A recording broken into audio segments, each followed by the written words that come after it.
Avez-vous déjà entendu parler de personnes qui se sont moquées de Dieu et qui, peu de temps après, ont connu une fin tragique? Certaines histoires sur la mort de personnes célèbres qui ont manqué de respect à la sainteté du Seigneur sont si effrayantes qu'elles nous font même croire que c'est la main du Créateur qui s'est abattue sur elles. Dans Galates, chapitre 6, verset 7, l'apôtre Paul nous laisse un avertissement très sérieux. Il dit que nous ne devons pas nous laisser tromper, on ne se moque pas de Dieu, car tout ce que l'homme sème, il le récoltera aussi. Et ce passage nous fait réfléchir à une chose. Est-ce que se moquer de Dieu peut, d'une certaine manière, entraîner des conséquences inattendues? Ou bien les tragédies ne sont-elles que de simples coïncidences? La Bible nous enseigne dans Deutéronome chapitre 4, verset 24, que le Seigneur notre Dieu est un feu dévorant. Il est un Dieu jaloux, et cette image de Dieu comme feu dévorant nous rappelle qu'il ne ferme pas les yeux sur nos actions.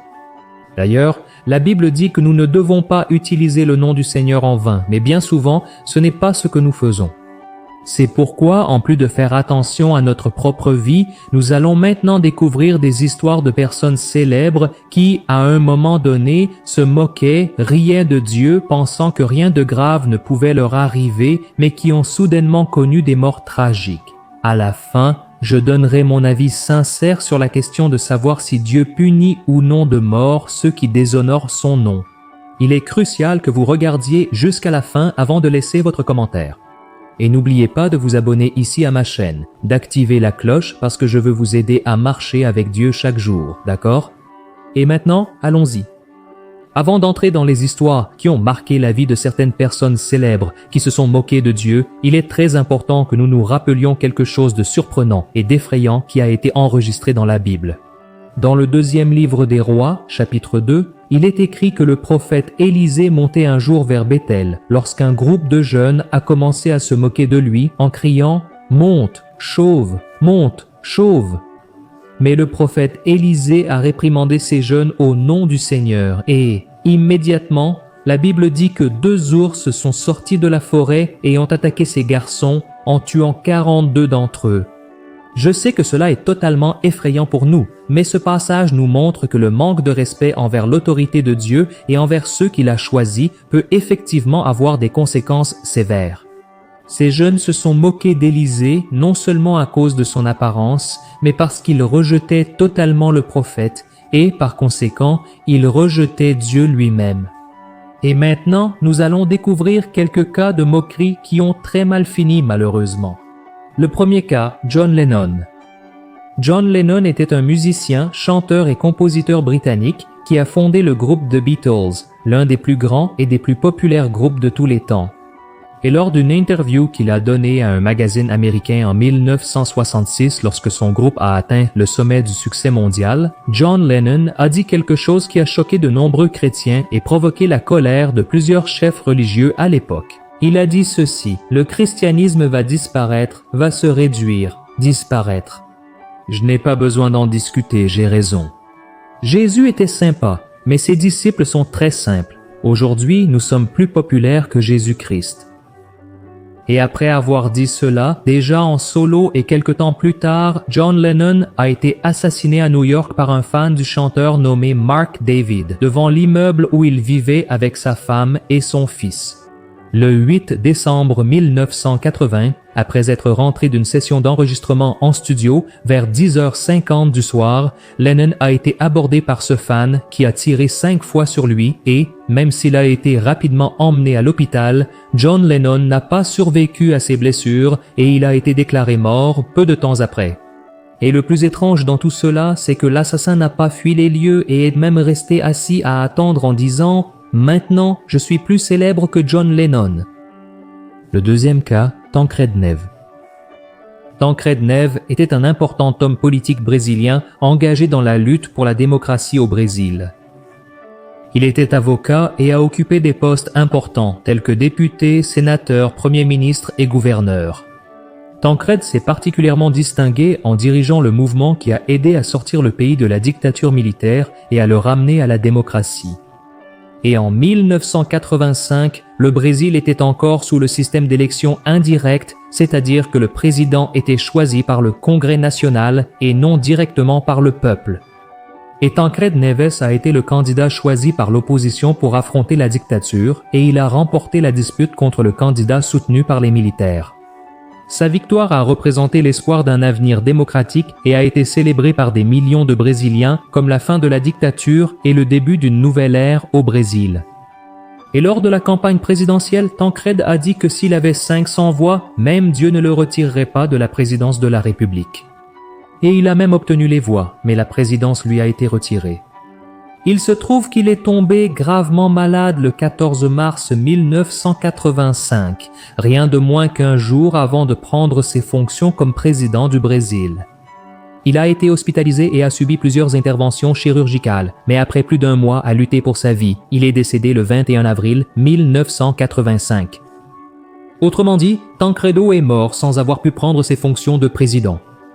La mort de Tancredo Neves a provoqué une immense émotion dans tout le Brésil. Des milliers de personnes se sont rendues à ses funérailles, pleurant et lui rendant hommage, car le peuple a eu l'impression de perdre non seulement un leader politique, mais aussi un héros national qui s'est battu pour la démocratie.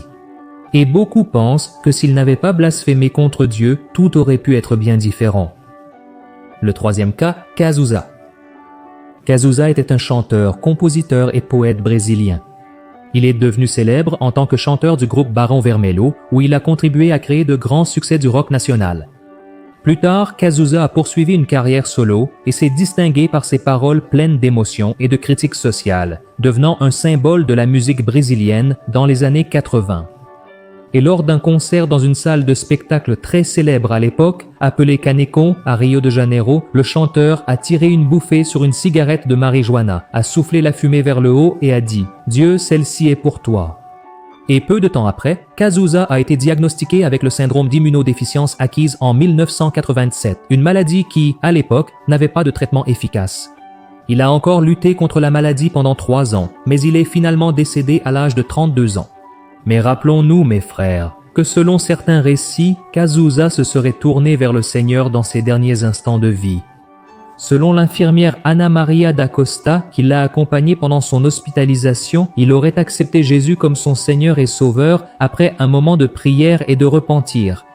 La mère de Cazuza dit que ce n'est pas vrai, mais l'infirmière affirme qu'elle était présente et qu'elle a été témoin de ce miracle. Le quatrième cas, Shaolin. Shaolin était l'un des humoristes nordestins les plus célèbres du Brésil dans les années 2000. Il est devenu célèbre pour ses imitations de personnalités comme des chanteurs et des hommes politiques, ainsi que pour ses performances drôles dans des émissions de télévision. Il a participé à des émissions à succès comme le Domingo do Faustão et a Praça é Nossa, où il a conquis le public grâce à son talent. Mais comme beaucoup d'humoristes d'aujourd'hui, il aimait se moquer et tourner en dérision les choses de Dieu. Dans une vidéo, il imite un pasteur et fait des blagues sur les choses du Seigneur. De plus, il fait semblant d'utiliser le don des langues étrangères comme s'il était utilisé par le Saint-Esprit. Et je vais maintenant vous laisser avec la bénédiction apostolique en parlant des choses de la vie, de la divinité qui va. Le 18 janvier 2011, Shaolin a eu un grave accident de voiture sur la route fédérale 230 à Campina Grande. L'accident a laissé le comédien avec un traumatisme crânien et de graves blessures sur tout le corps. Shaolin est entré dans un état de santé délicat et est resté dans le coma pendant longtemps. Sa famille et ses fans ont suivi de près son combat pour la guérison, qui malheureusement n'a pas connu de grands progrès. Quelques années plus tard, sans pouvoir sortir du lit, parler et se nourrissant à l'aide de sondes, il a fini par mourir. Le cinquième cas, Ricardo Boechat.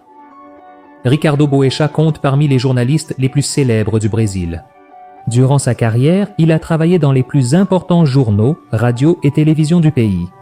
En 2015, il a été impliqué dans une grande polémique suite à une discussion avec le pasteur Silas Malafaia, après que le journaliste a affirmé que les pasteurs évangéliques incitaient les fidèles à pratiquer l'intolérance envers les personnes qui ne partageaient pas leur foi.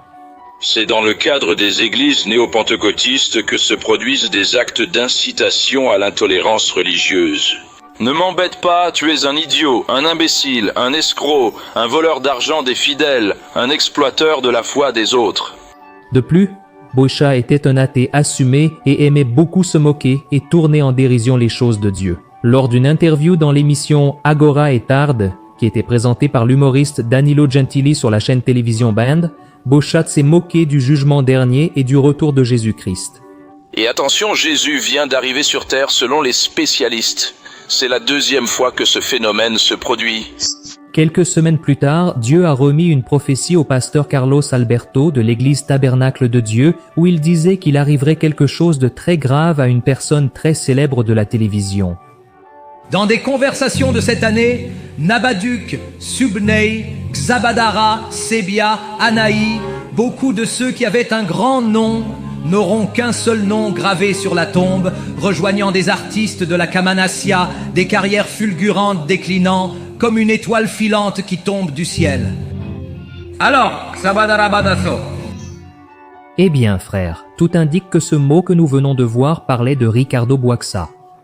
En effet, en février 2019, à l'âge de 66 ans, Ricardo Boixa a perdu la vie dans un accident d'hélicoptère. Il revenait d'une conférence à Campinas lorsque l'appareil s'est écrasé sur l'autoroute Anhanguera, entrant en collision avec un camion. Le pilote est aussi mort dans l'accident. Et la nouvelle de sa mort a surpris le Brésil et a eu un grand impact au niveau national. Mes frères, avant toute chose, il est très important de dire que nous ne pouvons pas affirmer que ces personnes sont mortes comme un jugement direct de Dieu à cause des choses qu'elles ont dites contre lui. Je ne suis pas ici pour juger cela d'aucune manière, mais on ne peut pas non plus nier que ces histoires nous font réfléchir à quel point nos paroles et nos attitudes sont sérieuses devant le Seigneur. Nous savons que tout ce que nous disons ou faisons a effectivement des conséquences, même si Dieu nous pardonne. Tout comme cela s'est passé dans l'histoire de David et Bethsabée dans le 2e livre de Samuel, chapitre 12, où Dieu a pardonné le péché de David, mais il en a quand même récolté les fruits amers. Son fils est finalement mort à cause de cela. Mais je dois aussi vous dire quelque chose, frères. La Bible dit que Dieu campe ses anges autour de ceux qui le craignent et les délivre. Autrement dit, les anges du Seigneur ne sont qu'autour de ceux qui craignent le Seigneur, qui respectent son nom. Et la Bible dit aussi que les anges protègent ceux qui vont hériter du salut. C'est pourquoi la seule façon d'avoir la protection du Seigneur est d'être en Christ, de le recevoir comme notre Seigneur et Sauveur et de respecter la sainteté de Dieu. Frères, une autre chose très importante est que nous ne pouvons pas oublier que Dieu est miséricordieux, Dieu est patient. Imaginez s'il nous avait abandonnés chaque fois que nous avons péché. Alors, nous devons comprendre que la mort de toute personne, célèbre ou non, est une réalité de la vie. Mais la bonne nouvelle, c'est que si nous nous repentons de nos péchés et croyons que Jésus est mort pour nous sauver, nous sommes pardonnés et, lorsque nous quittons cette terre, nous avons la certitude du salut. Je suis le pasteur Antonio Junior. Si vous avez aimé ce message, partagez-le avec vos amis et votre famille et je vais laisser 2 vidéos ici pour que vous puissiez choisir. Je suis sûr qu'elles vont beaucoup vous édifier, d'accord? Que Dieu te bénisse une accolade.